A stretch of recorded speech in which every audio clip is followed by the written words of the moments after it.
Aktor yang sehari-hari dipanggil Acil, artis yang namanya semakin dikenal ketika memerankan Kinanti dalam sinetron TM-TM ANTV. Karakter Acil yang diperankan oleh Kinanti, sukses membuat penonton setia TM-TM hanyut dalam perasaan. Kinanti yang selalu konsisten menghayati perannya sebagai Kinanti di sinetron TM-TM ANTV. Kemampuan akting Acil tersebut bukan hanya membuat kagum para penggemar setianya. Bahkan kemampuan akting Kinanti tersebut dikagumi juga oleh Chris Lauren. Tetapi tiba-tiba saja Kinanti menangis terharu. Bahkan, tangisan Acil membuat make up hiasan yang digunakannya luntur. Usut punya usut, ternyata Acil menangis karena mendapati putranya Nayaka yang selama ini digembar-gemborkan oleh pihak yang merasa iri. Iya, Kinanti menangis terharu saat menyaksikan Nayaka diculik. Bahkan, sejak adegan itu aku mudah menangis sampai di rumah, ungkap Acil. Saking seringnya menangis, Acil bahkan harus mengoreksi ulang makeupnya yang luntur akibat air matanya. Ah, nggak bisa, nggak nangis, kata Acil seperti yang dikutip dari Jelajah Investigasi. Terlihat dalam video tersebut, Acil berusaha menghentikan tangisannya. Namun Acil tidak kuasa menahan pecah tangisnya tersebut. Udah stop, ujar Chris berusaha menghentikan tangisan Acil kala itu. Bahkan ketika waktunya beradegan Acil juga terus-terusan menangis. Itu di pagi harinya, kita baru ketemu udah nangis. Aduh, belum mulai apa-apa udah nangis. Sepanjang beradegan, aku lihat juga dia nangis terus, ungkap Chris Lauren. Ternyata Acil terobsesi terhadap nasib seorang ibu ketika mendengar anaknya sakit atau kecelakaan. Pasti sebagai orang tua merasakan nasib yang sama. Dunia entertainment juga mengupas tuntas. Sinopsis terpaksa menikahi tuan muda TM-TM Minggu tanggal 6 Februari tahun 2022. Menceritakan Radit menculik Nayaka demi peras uang Abimana. Sebelumnya, Radit yang terlilit hutang terlihat khawatir karena dirinya bisa saja dihabisi oleh anak buah Pak Naryo. Saat itu Radit sedang berjalan hendak menemui seseorang. Dia pun berbicara sendiri sambil menggerutu. Kalau saya tidak cepat mendapatkan uang 2 miliar, maka saya bisa dihabisi oleh anak buah Pak Naryo, kata Radit. Radit pun cemas kalau dia tidak bisa melunasi hutangnya, maka nyawanya bisa saja terancam. Di sisi lain, Kinanti yang terus berpikir kalau Nayaka masih hidup. Dia pun bermimpi dengan Nayaka.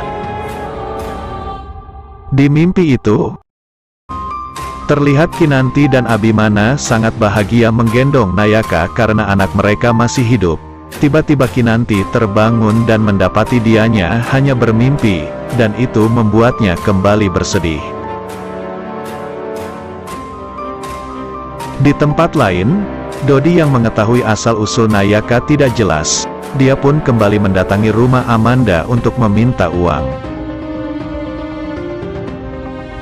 Di sana Dodi mengancam Amanda kalau dirinya akan melaporkan Amanda ke kantor polisi jika dia tidak diberi uang. Amanda yang takut kalau Dodi akan melaporkan dirinya ke kantor polisi, dia pun segera memberikan uang kepada Dodi. Namun setelah Amanda memberi uang kepada Doni, dia pun terlihat akan memberi pelajaran kepada Dodi.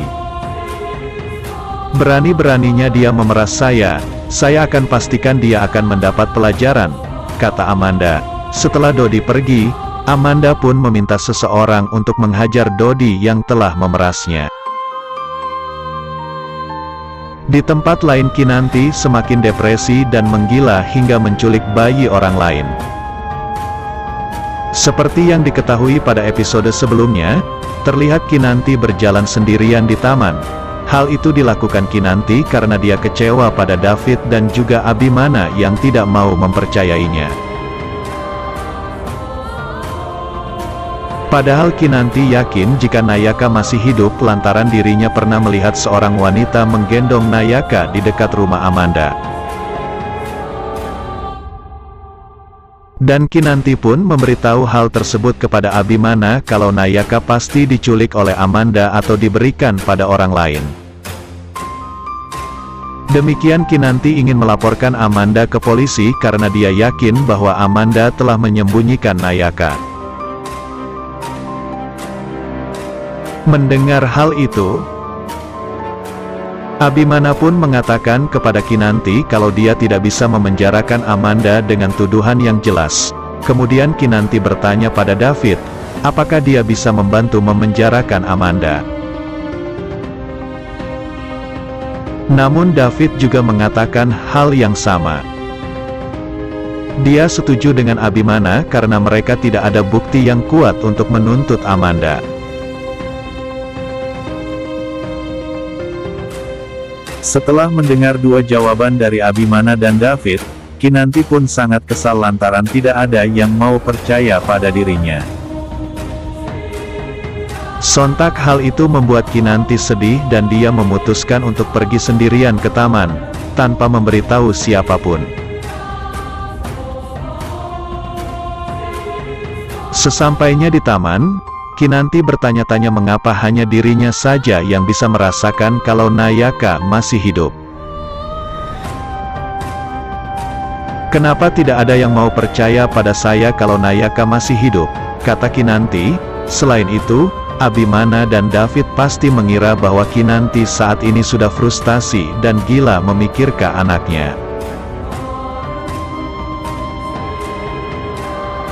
Tiba-tiba Kinanti melihat seorang ibu dengan anaknya bermain di taman. Karena Kinanti terlalu memikirkan Nayaka, dia pun kembali berhalusinasi. Kinanti mengira bahwa seorang wanita itu sedang menggendong Nayaka. Dan Kinanti pun mencoba merebut anak tersebut dari pangkuan ibunya. Nayaka, ini adalah Nayaka anak saya, ucap Kinanti sambil merebut anak tersebut. Mendapati hal itu, tentu ibu si anak sangat kaget karena anaknya mau diambil. Dan Kinanti pun diteriaki sebagai penculik anak, mau ngapain kamu? Mau menculik anak saya ya? Ucap si perempuan. Mendengar itu, Kinanti pun sangat kaget karena dirinya dikira sebagai penculik anak.